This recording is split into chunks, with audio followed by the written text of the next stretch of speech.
Hi everyone, Sarah from Sarah Homfray Embroidery, and today I thought we would look at how you can join some pieces of fabric together. So I've got 5 different methods to show you, and I've got a couple of bonus ones on the end as well, so do make sure you stay and watch those. So when I decided to do this video, I had my little stitch sampler in mind that we're doing a little stitch along on the channel. Lots of you are joining in. I hope you're enjoying that and learning some new stitches. You can still join in if you haven't. I'll put a link up at the end of the video for you to go and see what that's all about and get involved in that. So it's primarily really to use in this stitch along stitch sampler, but you could use these techniques in your patchwork and in your quilting and in your slow stitch projects, and just make a feature out of them and learn these techniques as well. So I hope that you find them useful for all sorts of different purposes. So let's jump straight in with the first one, and the first thing I want to show you is a slip stitch, and this is an invisible way of putting 2 pieces of fabric together. I've done that here, and if I turn it over you can see the join on the back. So that's what it's going to look like. So I'm going to demonstrate on these 2 pieces of fabric here. I've got them different colours so that you can see clearly what I'm doing, and I'm just going to demonstrate this with a perlé thread. It's running away from me. Perlé thread, but you can do this in any embroidery thread that you want to. I would use something fairly strong because we're attaching 2 pieces together now and needs a little bit of strength in there, so don't go too fine with your threads. So what we're going to do is I'm going to bring this in from the back. So I have folded over a join, folded over the seam on my 2 pieces of fabric. You need a seam to be able to do this. You can't do this on a raw edge, so if you don't have one you can just fold it over and you can just press it flat. You don't need to sew it together. So I'm going to hide the knot that I have done inside that seam there, and then I'm going to put the 2 pieces together. I'm going to put the wrong sides together, so that's where the 2 folds are on the back, the 2 back pieces together like so. If you want to pin them you can, just to help you do this nice and neatly. I'm going to do this slip stitch. I'm going to take a little bit of the fabric on each side and do a little stitch just inside that seam. So I'll put the needle in the first one and then I'll show you what I have done.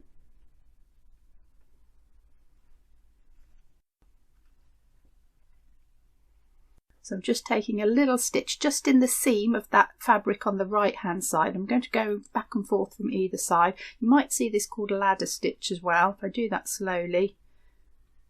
So then I'm going to come across to this side, and I'm going to come across exactly where I came out so that the stitches from one side to the other are horizontal.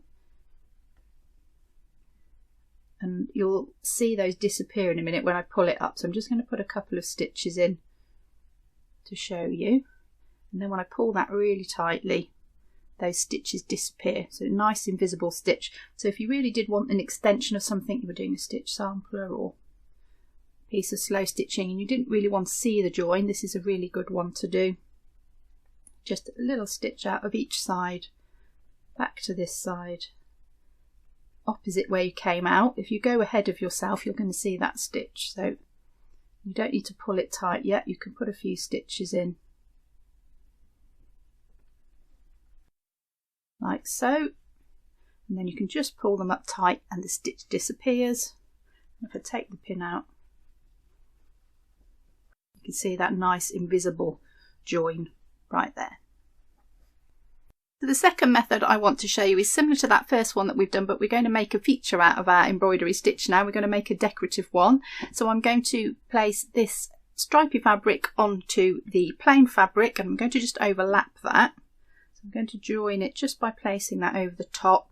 I'm just going to check that those 2 raw edges aren't lined up together. That will give us quite a bit of bulk underneath. So I've just moved it in a little bit so we're not putting the fabrics on top of each other, and that's not going to be too bulky. It's going to be nice and flat there, and I'm just going to pin that together to hold it in place. Now I'm going to use my pink perlé thread again. I'm just going to come between those 2 layers and come out in that seam that I've made so that knot is trapped inside, and we're going to do a buttonhole stitch. So I'm going to go down into the stripy fabric and up into the plain fabric, and I'm going to work the stitch over that join where those two fabrics are joined together. We're going to make a nice feature out of the stitch, so a nice decorative stitch. This is a great one to do. Blanket stitch or buttonhole stitch. Blanket stitch is it spread out a little bit. Buttonhole is if the stitches are nice and close together, so you can choose which you do. I'm just going to do it quite randomly, do them different lengths. I'm fastening those two pieces of fabric together. That nice stitch. And then when you get to the end, you'll just need to finish that off by going through to the back, and then I can show you what the back looks like as well. So turn that one over. And then I'm just going to finish my thread by weaving underneath those, pick up a bit of the fabric as well. When you're joining them, just make sure you finish them securely, because there's a little bit more strength required. And then I can cut that off, take the pin out. So we've just made a feature of that join, but we do have that little flap underneath, so if you wanted to, you could also decorate it. I won't actually sew these on, but I'll show you what you can do with them. We could put some little buttons on, so we've done a buttonhole, we can put some buttons on. I just thought that would be really nice along there, just to make a feature of that join. If you can't hide it, then make it part of your design. And we could put 3 buttons on there, and that's going all the way through all of those layers of fabric. I would sew them on through all the layers. We've got a nice strong really pretty join. So the next one I'm going to show you is a decorative stitch, so one that we can see to join the two together, and I've got this stitch out of this book. I'm just going to show you this quickly. This is the Embroidery Stitch Bible by Betty Barndon.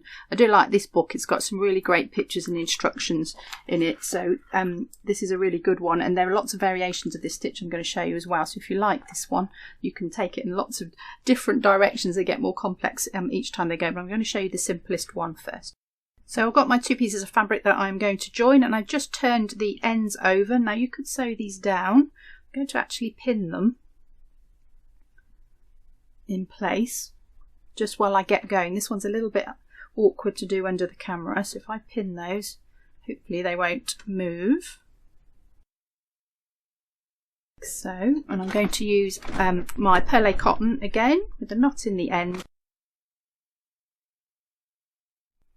And instead of coming up in the seam now, I'm going to come up in the top of the fabric, because this stitch is going to cross over each fabric. So I'm going to come across in the top there, like so. We'll hide that knot inside. Put the 2 pieces of fabric together. I'm going to come across to the other side and do the same, but I'm going to come further down. So I'm not coming out here, I'm going to come down here. And I'm going to take a little stitch through that, and the needle comes up between the 2 pieces of fabric. So if I just open them up, you can see what I'm doing there. It's going to look like that. A bit tricky to get it going under the camera. And then I'm going to do this slowly because I want you to see what I'm doing here. So there's a loop of thread there, and I'm actually coming out above that loop. That's important to make the herringbone pattern.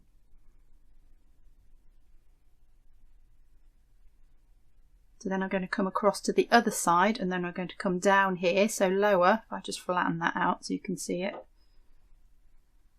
I'm going to come lower than this one, so now I'm going to come out of this one down here, then I'll come out of here, then I'll come out of here. So I'm going to stagger it as I come down each side, so we'll get a couple of stitches going, and then I'll show you in more detail. So I'm going to go into this top piece now, and I just take a little stitch through the fabric, come out between the 2, and then I just want to make sure that loop is below that thread where I'm coming out. And just pull that tightly, and I can form my loop again, and I'm going to go on this side now into the middle. Make sure I'm inside that loop, so I'm going to just hook that through like so. So the thread when you come out is above where the loop is, it's actually sort of inside that loop. Pull that tight. Do the same on the other side. So a little bit tricky to get going, this one. There we go, inside the loop, just go back and forth from one side to the other, moving down the fabric each time. So don't worry if you pull it through and you're not inside the loop. You can see there the loop is above my thread, so I can just hook the needle through, bring the thread up inside the loop and pull it tight. Let's do a couple more.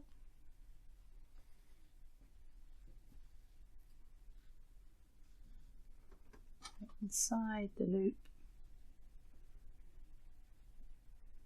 And you can decide how tight you pull this. If you want the fabric to butt up together, to be nice and close, just pull it a little bit tighter, or you can have a little gap and make a decoration out of it.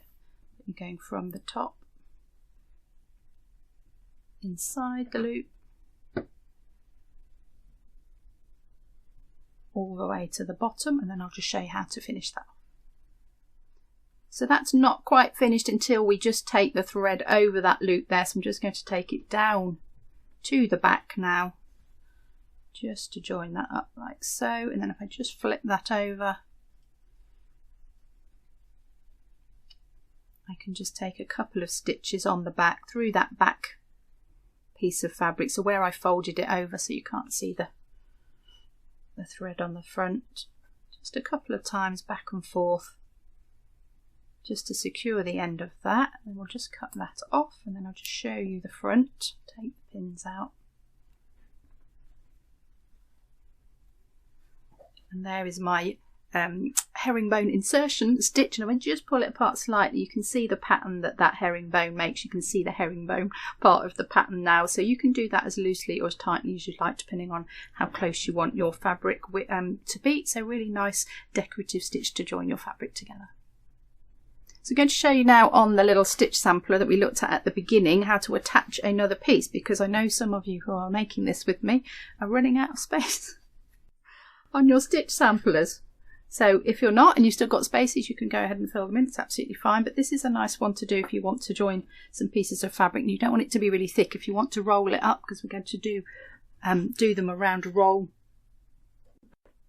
So if you want to do that and you don't want it to be really bulky, this is a good method. So this is the end of my sampler. I've got my backing fabric and I've got my top fabric, and I want to join a piece on so that I can carry on stitching. So I've got another backing fabric here, and then I've got another piece that I'm going to put on top, which has got some nice flowers on it. So what I want to do is I'm just going to literally overlap them like that, but I don't want to put them all together because I've got 4 layers of fabric then. That's going to be really thick. So I'm going to stagger them. So what I've actually done underneath is cut the backing fabric a little bit shorter, so the top fabric comes over. So I'm going to do the same underneath. So if I overlap my calico first, and then I can overlap that one, and then I can overlap the top one, so they're all overlapping in a different place so I don't get a really thick piece of fabric. So there's my backing fabric from the initial piece. There's my new backing fabric. Now you can see the new backing fabric and the top fabric line up, so I'm just going to pull that one back a little bit. If I pin that, you should be able to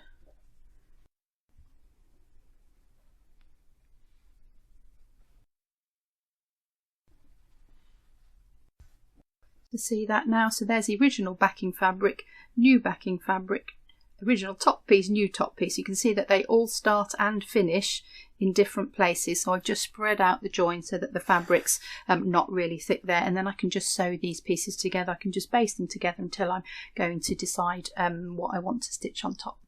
So when you're joining the fabric, it is about strength, and you want to make sure that they don't come undone. So I'm going to baste them together, as I mentioned, or tack them together, depending on where you come from. Just got a sewing cotton. I'm just going to go through all of those with some smaller stitches now. So just making sure I'm going through all of the layers of that, all 4 layers to the back, and catching the ends of all 4 layers in as well. So I need to make sure, where does it end? I come right back to here as well, and I've got everything caught in. I've just gone all the way around in a kind of a big rectangle. Let's just finish that off there.